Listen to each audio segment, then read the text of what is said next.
Viewers আসসালামু আলাইকুম ওয়া রাহমাতুল্লাহি ওয়া বারাকাতুহু। ভিউয়ার্স বিটল অ্যাডাল লার্ভা মাপক বানানোর জন্য যে আমরা লার্ভাটা দিচ্ছি আজকে নোয়াখালী সোনাময়ী এক ভাই এখান থেকে চাষ করবে বিদায় আজকে আমার এখানে এসে নিয়ে যাচ্ছে। আর এখানে বিটল অ্যাডাল লার্ভা যেটা আপনারা যেটা কাপে বসাবেন এটা কিন্তু অবশ্যই 100 দিন প্লাস হতে হবে বয়স, দেখেন এরকম গ্রোথ হতে হবে, তারপরে কাপে বসান মাপকটা ভালো হবে।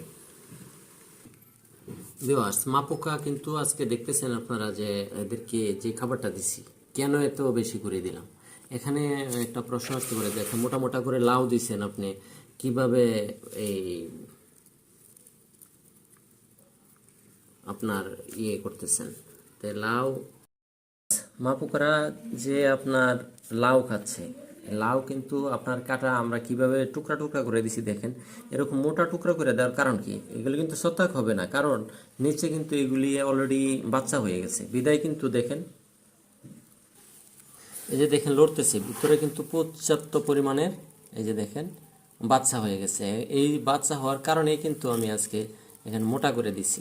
মোটা করে দেওয়ার কারণটা হলো বাচ্চাগুলো যাতে খেতে পারে। তো এখন বাচ্চা প্রায় 1 ইঞ্চি হয়ে গেছে, হাফ ইঞ্চি 1 ইঞ্চি প্রায় বরাবর হয়ে গেছে। এই বাচ্চাগুলি হওয়ার কারণেই কিন্তু আমরা কি করছি, মিষ্টি এই যে লাউ, ওই লাউটা অনেক সময় অনেক জায়গায় কদু বসে, কদু বলে আর কি, এই লাউটা কিন্তু আমি দিয়েছি একটু গোটা গোটা করে, একটু বড় বড় করে, কারণ মা পোকাও খাবে প্লাস নিচে যে বাচ্চা আছে সেটাও খাবে।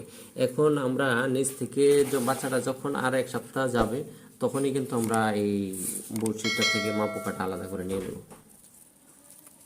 ভিউয়ার যখন এই ছোট বাচ্চাটা থাকবে, এই ছোট অবস্থায় থাকলে দেখেন এদেরকে খাবারটা কিন্তু আমি যখন ছোট থাকে তখন কিন্তু এদের খাবার আমরা যে করছি, যে মিষ্টি কদুটা দিছি সেটা কিন্তু একটু বড় করে দিছি যখন মা পোকাটা এখানে ছিল। এখন কিন্তু এখানে মা পোকা এখান থেকে আমরা সরাই ফেলছি। এখন যে লার্ভাগুলি ছোটোগুলি সেগুলি রয়ে গেছে। এই ছোটো লার্ভাগুলি আর ছোটো যে পাখিগুলি আছে এদিক বেশি লাইক করে। এখানে এখন বর্তমান যে বয়স এদের, এখন কিন্তু আমি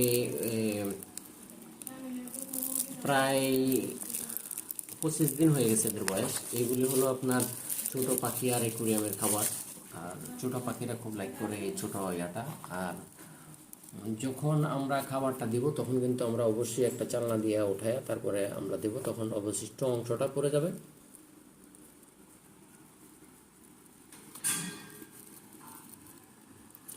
ভিউয়ার্স এই যে দেখেন লাউ আমরা কিভাবে দিছি, এভাবে যখন এই গরমে আপনারা লাউ দিবেন তখন দেখা গেছে মাদারগুলি লাউ কিন্তু একটা রসালো এবং পানি আছে বিদায় কিন্তু এরা এটাকে খুব লাইক করে। মিষ্টি কুমড়াও লাইক করে। আর রসালো খাবার বলতে পানি খাই না বিদায় কিন্তু রসালো খাবারটা দেওয়া, এই লাউ দেওয়া, তরমুজের দেওয়া, শুকলা দেওয়া, এভাবে আপনারা দিবেন তখন দেখা গেছে এরা খাবে। আর নিচে যে ডিম পারবে বাচ্চাগুলি ছিটবে সেগুলি কিন্তু ওখান থেকে ওই খাবারটা খেয়ে নেবে বিদায়। কখন দিবেন মোটা করে, যখন আপনার প্রায় 15 দিন হয়ে যাবে মাদারগুলি এক জায়গায় আছে, সেখানে দেখা গেছে ডিম পারছে।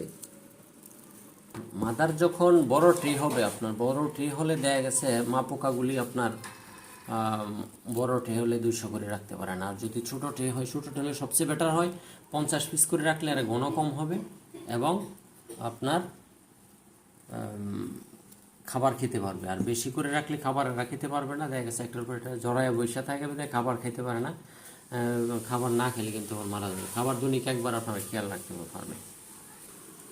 এড়াল যে লার্ভাগুলি, এড়াল লার্ভা আপনারা কখন কাপে বসাবেন এটা তো আপনারা দেখলেন যে 100 দিন প্লাস বয়স। আর আপনারা এটা পরীক্ষাও করতে পারবেন, নিজেরাও দেখতে পারবেন যে এটা 100 দিন প্লাস হয়ে গেছে। এটা যখন টাইলসে ছাড়বে তখন কিন্তু সে এই লাফালাফ এটা করবে না। হ্যাঁ, আর তখনই বুঝতে পারেন। আর এদের গ্রোথ দেখেন, যে এদের গ্রোথ দেখলে বোঝা যাবে। এগুলি 100 দিন প্লাস হলেই আপনার কাপে বসাবেন, আর না হলে মাদার হবে, মা পোকা হবে, ডিম কিন্তু কম পাবেন। ভিউয়ার্স আজকে আমার এই ভিডিও এখানেই শেষ করতে দিচ্ছি। নেক্সট ভিডিও দেখার জন্য আমার চ্যানেলকে সাবস্ক্রাইব করে আমার সাথেই থাকুন। আর যারা অলরেডি আমার চ্যানেলকে সাবস্ক্রাইব করেছেন বিটল এগ্রোর পক্ষ থেকে শুভেচ্ছা অভিনন্দন। ভিউয়ার্স আপনাদের সহযোগিতা ইনশাল্লাহ আমার এই ফার্ম ইনশাল্লাহ খুব ভালো চলতেছে। আপনারা